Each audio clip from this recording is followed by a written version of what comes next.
ಇನ್ನು ಹೊಟ್ಟೆಲಿರೋ ಕಣ್ಣೆ ಬಿಡ್ದಿರೋ ಮಗುನ ಕೊಂದೇ ಬಿಟ್ಟಿಲ್ಲ ರಾಕ್ಷಸಿ.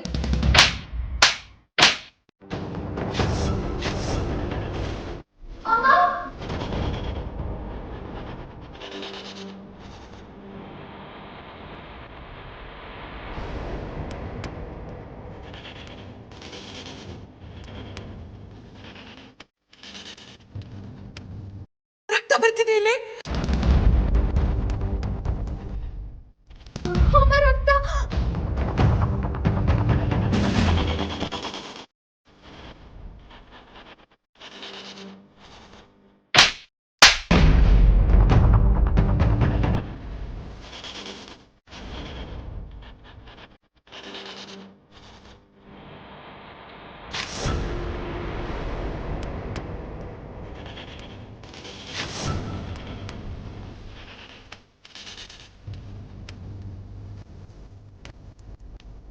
ಹಿಂದು ಮುಂದೆ ನೋಡ್ದೆ ನಮ್ಮ ಅಮ್ಮನ ಮೇಲೆ ಕೈ ಮಾಡೋಷ್ಟು ಕೊಬ್ಬ ನಿನ್ಗೆ. ಅಷ್ಟಕ್ಕೂ ಏನ್ ನಡೀತು ಅಂತ ಗೊತ್ತಾ ನಿನ್ಗೆ? ನನ್ನ ಮೇಲೆ ಕೈ ಮಾಡ್ತೀನಿ ಭಿಕಾರಿ. ನಿಮ್ಮಮ್ಮ ಅನ್ನ ಈ ರಾಕ್ಷಸಿನ ದೇವಸ್ಥಾನಕ್ಕೆ ಕರ್ಕೊಂಡು ಹೋಗಿ ಈ ರೀತಿ ಮಾಡಿದ್ದು ಅಂತ ತಿಳ್ಕೊಂಡೇನೆ ನಾನು ಹೊಡೆದಿದ್ದು. ಸಾಕು ಸುಮ್ನಿರಿ. ಅದಕ್ಕೇನೆ ಬರ್ತೀವಿ ಅಂತ ಒಪ್ಕೊಂಡಿದ್ದಕ್ಕೆ ಕರ್ಕೊಂಡು ಹೋದ್ವೆ ಹೊರತು ಅಮ್ಮನೆ ಫೋರ್ಸ್ ಮಾಡಿ ಕರೀಲಿಲ್ಲ. ಕಿವಿ ಹರಿದು ರಕ್ತ ಬರೋ ತರ ಹೊಡ್ತಿದ್ದೀರಲ್ಲ, ನೀವೇನ್ ಮನುಷ್ಯರ?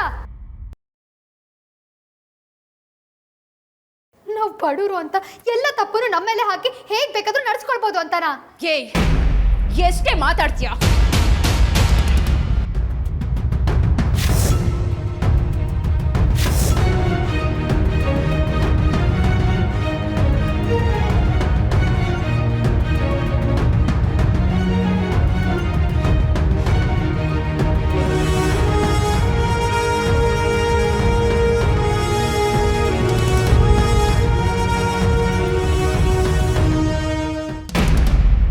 ಕೊನೆ ಇನ್ ಯಾವತ್ತಾದ್ರೂ ನಮ್ ಫ್ಯಾಮಿಲಿ ಮೇಲೆ ಕೈ ಎತ್ತಿದ್ರೆ ಚೆನ್ನಾಗಿರಲ್ಲ.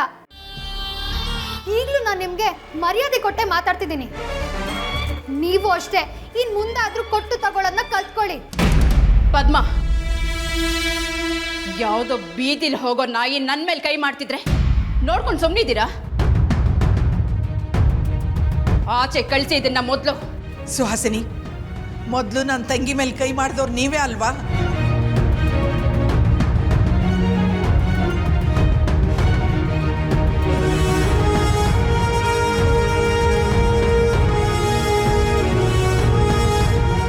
ಮಾತು ಮುಂದುವರಿಸ್ಬೇಡ ಅಕ್ಕ, ಅದು ಸುಮ್ಮನೆ ಬೆಳ್ಕೊಂಡು ಹೋಗುತ್ತೆ.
ಅಮ್ಮ, ನೀರು ಕುಡಿ ಅಮ್ಮ.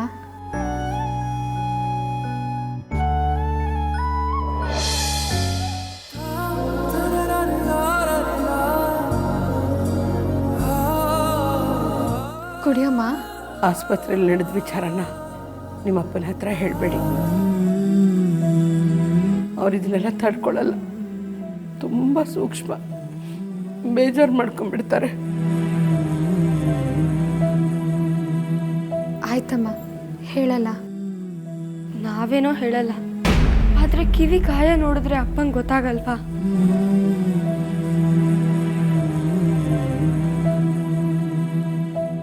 ಗೊತ್ತಾಗ್ಲಿ, ಅನಿವಾರ್ಯವಾಗಿ ಏನೋ ಒಂದು ಸುಳ್ಳು ಹೇಳಬೇಕಷ್ಟೆ.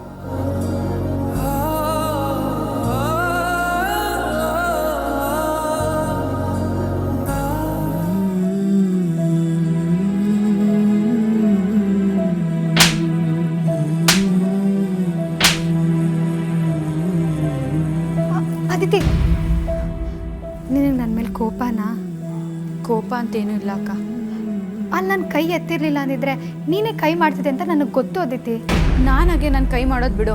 ನಿನ್ನ ಜಾಗದಲ್ಲಿ ನಾನಿದ್ದರೆ ಹಾಗೆ ಮಾಡ್ತಿರ್ಲಿಲ್ಲ ಅನಿಸುತ್ತೆ. ನೀನು ಕೋಪದಲ್ಲಿ ದುಡುಕಿ ತಪ್ಪು ಮಾಡಿಬಿಟ್ಟೆ ಅನಿಸುತ್ತೆ ಅಕ್ಕ. ನಾಡಿದ್ದೆ ಛತ್ರಕ್ಕೆ ಹೋಗ್ತಿದ್ದೀವಿ, ಆಚೆ ನಾಡಿದ್ದೆ ಅಕ್ಕನ ಮದುವೆ.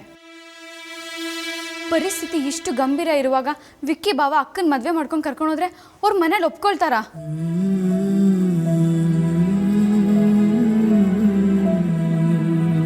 ಖಂಡಿತ ಇಲ್ಲ ಅಕ್ಕ. ನೀನು ಸುಹಾಸಿನಿ ಆಂಟಿ ಮೇಲೆ ಕೈ ಮಾಡಿದ್ಯಾ ಅಂತ ವೇದಾಂತ್ ಅವ್ರಿಗೆ ಗೊತ್ತಾದರೆ ಅವ್ರು ತುಂಬ ಕೋಪ ಮಾಡ್ಕೊಳ್ತಾರೆ. ಆದರೆ ನಾನು ಅದು ನಡ್ಕೊಂಡಿದ್ದಕ್ಕೆ ಕಾರಣ ಇತ್ತಲ್ವಾ ಅದಿತಿ? ಇತ್ತಕ್ಕ, ಸ್ವಲ್ಪ ತಾಳ್ಮೆ ತಗೊಳ್ಳೋದಕ್ಕೂ ಟೈಮ್ ಇತ್ತು. ಆದರೆ ನೀನು ಇನ್ನೊಂದು ರೀತಿಯಿಂದ ಯೋಚನೆ ಮಾಡಲೇ ಇಲ್ಲ. ನಾವು ಅಂದ್ಕೊಂಡಿರೋ ಮದುವೆಗೆ ವೇದಾಂತ್ ಅವ್ರ ಸಪೋರ್ಟ್ ತುಂಬ ಮುಖ್ಯ ಅಕ್ಕ. ಒಂದು ವೇಳೆ ಅವ್ರು ನಮಗೆ ಸಪೋರ್ಟ್ ಮಾಡಲಿಲ್ಲ ಅಂದರೆ ನಾವು ತುಂಬ ಹೆಲ್ಪ್ಲೆಸ್ ಆಗಿಬಿಡ್ತೀವಿ. ಆಗ ನಮ್ಮ ಕಣ್ಣು ಮುಂದೆನೇ ಗೌತಮ್ ಅವರು ಅಕ್ಕನ ಕುತ್ತಿಗೆ ತಾಳಿ ಕಟ್ಟೋ ಪರಿಸ್ಥಿತಿ ಬಂದರೂ ನಾವೇನು ಮಾಡೋಕ್ಕಾಗದೆ ಸುಮ್ಮನೆ ನೋಡ್ತಾ ನಿಲ್ಬೇಕಾಗುತ್ತಕ್ಕ.